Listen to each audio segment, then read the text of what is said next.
बिस्मिल्लाहिर्रहमानिर्रहीम। एहसास टीवी के नाज़रीन, जैसा कि आप देखते रहते हैं, पहले भी हकीम साहब हमारे पास आते हैं। एहसास सबका और ख्याल सबका।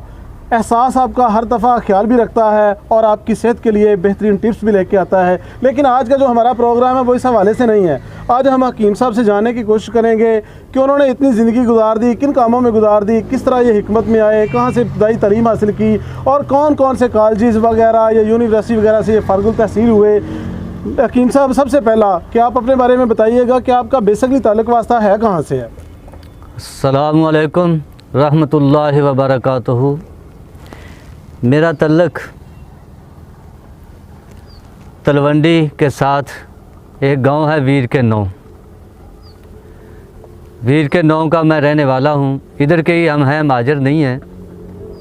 ये जो कसूर से दीपालपुर की तरफ रोड जाता है, इस रोड के ऊपर एक स्टॉप आता है तलवंडी।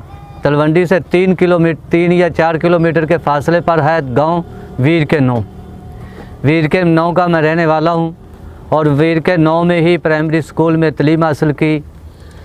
प्राइमरी के बाद मैंने जामिया महमदिया उकाड़ा में दाखिला लिया और जामिया महमदिया उकाड़ा में दाखिला लेने के लिए गए तो वहाँ कुछ अरसा के लिए दाखिले बंद थे।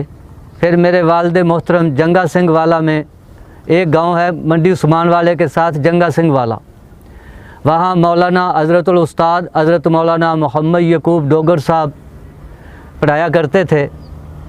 मुझसे पहले मौलाना मोहम्मद शरीफ साहब इलाहाबादी, सरदार अब्दुल रऊफ़ डोगर और इस तरह 2-4 और साथी, मैं भी उनके यहाँ तालीम हासिल करना शुरू कर दी।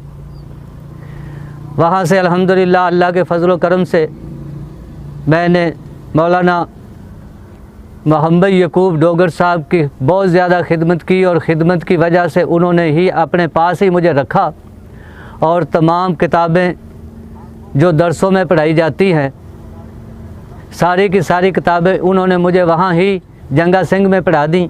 और उसके बाद सनद लेने के लिए मैं जामिया महमदिया उकाड़ा गया। 1988 को मैं जामिया महमदिया उकाड़ा से फ़ारिग हुआ। वो फ़ारिग होने के बाद फिर मेरे वालिद मोहतरम ने, एक हकीम साहब थे वलीउल्लाह, जो मोकल के करीब एक गांव है, वहाँ वो हिकमत करते थे, उनके पास छोड़ दिया। यानी बाकायदा आपने कहीं किसी कॉलेज से तालीम हासिल नहीं की, तिब की है? नहीं, बाकायदा तिब की जो तालीम है मैंने 3 उस्तादों से इब्तदा में हासिल की है।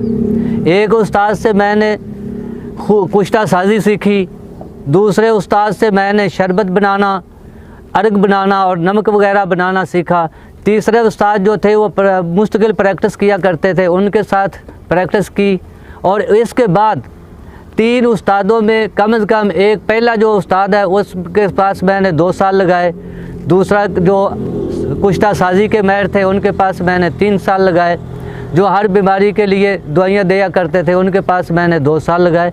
ये 3-4 साल का अरसा गुजारने के बाद फिर मैंने कॉलेज में दाखिला लिया।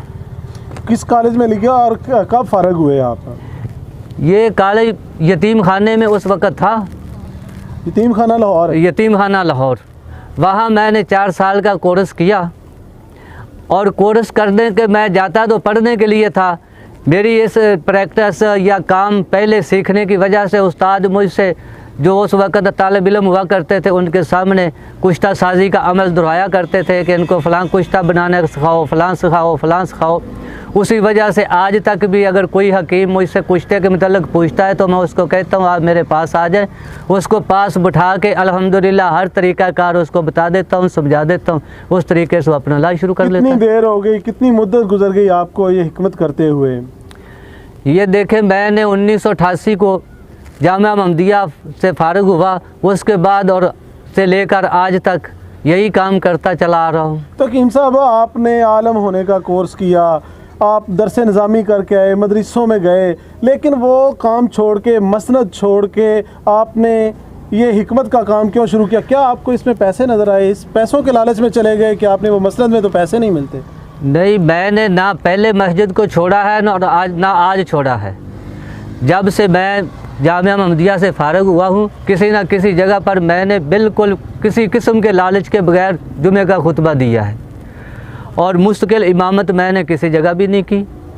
और ये इस तरह का कुछ अरसा गुज़रा और तकरीबन आज से 15 साल से लेकर और आज तक मैं 2-3 दारे जो मुख्तलिफ जब पाकिस्तान में मसाजिद तमीर करवाते हैं उनके साथ काम किया है। और आजकल भी अल्लाह के फजल करम से मैं जमीयतुल हुदा अल खैरिया बलोचिस्तान के नाम से दारा है जिसके साथ काम कर रहा हूँ। और मुल्क के मुख्तलिफ आपके बारे में कहा जाता है आपने पाकिस्तान के मुख्तलिफ कोनों में मुख्तलिफ शहरों में तकरीबन कोई 100 के करीब मस्जिदें बनाई, तो इसमें क्या सच्चाई है? वाकई बनाई या एक फार्मेलिटी के लिए मशहूर कर दिया हुआ है? नहीं, अल्हम्दुलिल्लाह अल्लाह के फजल करम से हर जगह मस्जिद बनाई और हर मस्जिद का रिकॉर्ड मेरे पास मौजूद है। जिस जगह पर मस्जिद बनी और इब्तदा से लेकर आखिर तक जो जो मस्जिद का काम होता चला गया और उसको हम मुकम्मल करते गए, हर तरह की मस्जिद हर मस्जिद की तस्वीर हमारे पास मौजूद है और आखिरी वक्त तक। आपके एहसास दवाखाना के मुख्तलिफ मरीज़ भी आते रहते हैं, हमसे भी रब्ता करते हैं, आपकी टेलीफोन लाइन पर वो नंबर चल रहे होते हैं, तो आप उनको क्या पैगाम देना चाहेंगे? उनको पैगाम यही है कि मैं आज तक जो मेरी प्रैक्टिस है ये किसी लालच की बिना पर नहीं है, ये इंसान की खिदमत पर है।